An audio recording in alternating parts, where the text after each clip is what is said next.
VA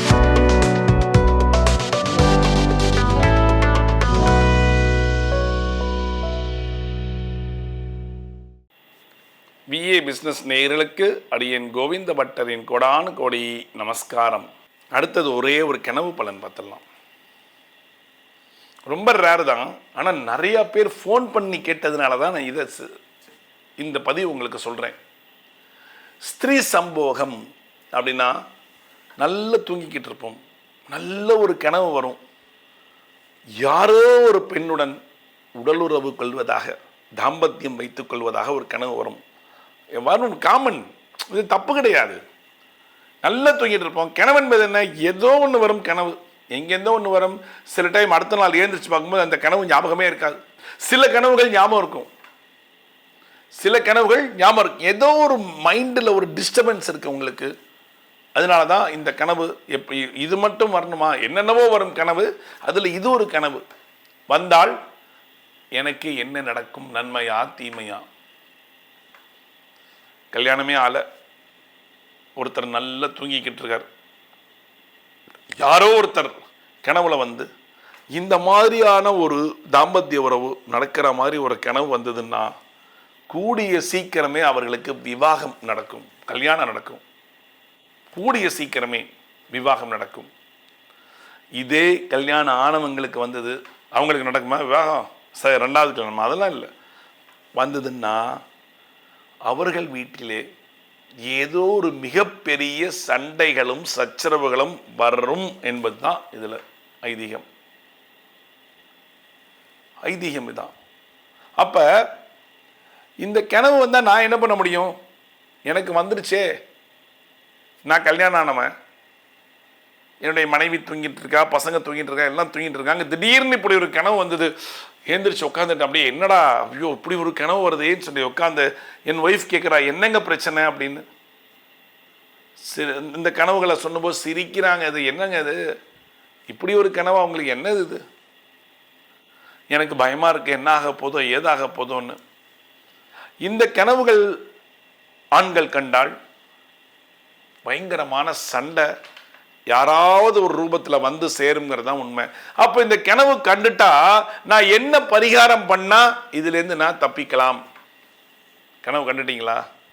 வழியில் வந்துருச்சு, சரி பரவாயில்ல, கவலைப்படாதீங்க. இந்த உங்களுடைய மனைவிகளிடமிருந்து சண்டைகள் வராமல் இருக்கிறதுக்கு, ஒரு தப்பிக்கிறதுக்கான ஒரு சிறிய பரிகாரத்தை சொல்லுகிறேன், செய்யுங்க. ஒன்றுமே இல்லை. இந்த கனவு கண்டுவிட்டால் உங்களுடைய மனைவி கிட்ட சொல்லி, மனைவியை கூப்பிடுங்க, அம்மா இந்த மாதிரி ஒன்று வந்துச்சு கனவு, எனக்கு ரொம்ப கஷ்டமாக இருக்குது, நமக்குள்ள சண்டை வரும்னு சொல்கிறாங்க, நம்ம மிகப்பெரிய அந்யோன்யத்தில் இருக்கோம், அதனால் 3 சுமங்கலிகளை உங்கள் வீட்டிற்கு கூப்பிட்டு, எப்போ? வெள்ளிக்கிழமை 3 சுமங்கலிகளை உங்கள் வீட்டுக்கு கூப்பிட்டு, ஒரு புடவை, அதோட ஒரு ப்ளவுஸ் பீட் 3 பேருக்கு, வெத்தலை பாக்கு பழம், அதில் கண்ணாடி, குங்குமச்சிமிழ், மஞ்சள் குங்குமம், குங்குமச்சிமிழ் எல்லாத்தையும் வச்சு, ஒரு முழம் பூ வச்சு, இவ்வளோ பூ, ஒரு ஆளுக்கு எவ்வளோ வச்சுப்பாங்களோ அவ்வளோ பூ எல்லாத்தையும் வச்சு அவங்கள கூப்பிடுங்க. புது புடவைகள் இருக்கணும் 3 பேருக்கு. புது புடவைகள் இருந்து அவங்கள ஒரு சேர் போட்டு உட்காந்து வச்சுருங்க. கையிலெல்லாம் சந்தனம் பூசி, கன்னத்திலெல்லாம் சந்தனம் பூசி அவங்கள விழுந்து சேவிச்சு தம்பதி சமேதராக செய்ய வேண்டும் இந்த பூஜை. ஆனால் பெண்களுக்கு பூச வேண்டியது உங்களுடைய மனைவி. உங்களுடைய மனைவி எல்லாம் பண்ணிவிட்டு நீங்கள் அப்படியே நின்றுருங்க. சந்தனமெல்லாம் கொடுத்து எல்லாம் பண்ணிவிட்டு அவங்கள விழுந்து சேவிக்கணும் தம்பதி சமேதராக. தம்பதி சமேதராக விழுந்து சேவிங்க. சேவிச்சுட்டு ஒரு பால் பாயசம் வீட்டில் பண்ணி வைங்க. எல்லாருக்கும், அந்த 3 பேருக்கும் ஒரு பால் பாயசம் கொடுத்துட்டு நீங்களும் அந்த பால் பாயசத்தை எடுத்துக்கோங்க. எடுத்துட்டு இந்த பரிகாரத்தை நீங்கள் டெஃபினட்டாக செய்யணும். செஞ்சுட்டு அவங்க கிட்ட ஒரு ரிக்வெஸ்ட், தீர்க்க ஆயுஷ்மான் பவ, தீர்க்க சுமங்கலி பவன், எங்களை ஆசீர்வாதம் பண்ணுங்கம்மா அப்படின்னு சொல்லி அவங்க காலில் விழுந்து ஆசீர்வாதம் வாங்கிக்கங்க. இது காலையில் பண்ணக்கூடிய பூஜை. வெள்ளிக்கிழமை சாயங்காலமாக அர்ச்சனை தட்டை வாங்கி கொண்டு நேராக உங்கள் வீட்டுக்கிட்ட இருக்கிற மகாலட்சுமி கோயிலுக்கு போயிடுங்க. பெருமாளுடைய சேர்ந்து மகாலட்சுமி இருக்காங்க. மகாலட்சுமி கோவிலுக்கு போய் நீங்கள் சொல்ல வேண்டியது என்ன தெரியுமா? அங்கே இருக்கக்கூடிய அர்ச்சகர் உங்களுடைய பேருக்கு, உங்களுடைய குடும்பத்துக்காக ஒரு தேங்காய் உடைச்சி, தேங்காய், வாழைப்பழம், வெத்தலை பாக்கு எல்லாத்தையும் வச்சுக்கோங்க. ஏன்னா மகாலட்சுமி தாயார் 3 நெல்லிக்காய், 3 நெல்லிக்கனி, இதை வச்சு தாயாருக்கு நிவேதனம் பண்ணி 3 நெல்லிக்கனிகளையும் தாயாருக்கே கொடுத்துருங்க. பெரிய நெல்லி, அறநெல்லி இல்லை, பெரிய நெல்லி வாங்கி தாயார் பாதத்திலே வைக்க சொல்லிவிட்டு நீங்க உடைச்ச தேங்காய்களை உங்களுக்கு என்ன தேங்காவோ அதை வாங்கின்னு வாங்க. பரிகாரம் ஓவர், அவ்வளவுதான். அதுக்கப்புறம் நைட்டு தூங்கும் பொழுது ஒரு விபூதி பாக்கெட் எடுத்து விபூதியை நெத்தியில் இட்டுக்கொண்டு படுத்து தூங்குங்க.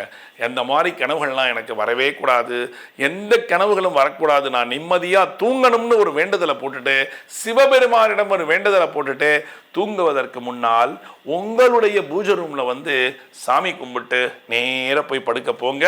கனவுகள் கொஞ்சம் கொஞ்சமாக குறைய ஆரம்பிக்கும். இது யாருக்குமே ஒன்றும் இல்லை. எப்படி கனவுகள் வருது? நல்லா தூங்கிட்டு இருக்கோம், எப்போவோ எங்கேயோ பார்த்ததெல்லாம் இப்போ ஞாபகம் வரும். அப்போ ஆழ் மனதிலிருந்து என்ன வரும்னே தெரியாது, நல்ல தூக்கத்தில் இருப்போம். அதனால் கனவுகள் என்பது எல்லாருக்கும் காமன் தான். இந்த மாதிரி கனவுகள் சில பேர்களுக்கு வரலாம். அவங்க தான் வந்த உடனே இதை செய்ய வேண்டிய வேலை அவர்களுடைய வேலை, உங்களுடைய வேலை. செய்கிறீங்களா? சிவபெருமான் கோவிலுக்கு போகணும், பெருமாள் கோவிலுக்கு போகணும், நல்ல வீடியோவை பாருங்க, பார்த்துட்டு என்னென்ன பண்ணணும்னு பரிகாரம் போட்டேனோ அந்த பரிகாரத்தை செய்யுங்க. ஹாப்பியாக இருப்பீங்க, சந்தோஷமாக இருப்பீங்க. உங்களுக்கும் உங்கள் மனைவிக்கும் நீண்ட காலம் ஆயுள், நீடூடி வாழணும். உங்களுக்கு எந்த பிரிவும் வராமல் நீடூடி வாழணும். நீடூடி வாழ வேணுமாய் எல்லாம் வல்ல இறைவனை என்றென்றும் பிரார்த்திக்கும் உங்கள் கோவிந்த பட்டர். மீண்டும் ஒரு சாஸ்திர சம்பிரதாயத்தில் நான் உங்களை சந்திக்கிறேன். VA பிசினஸ் நேயர்களுக்கு என் கோவிந்த பட்டரின் கோடானு கோடி நன்றிகள்.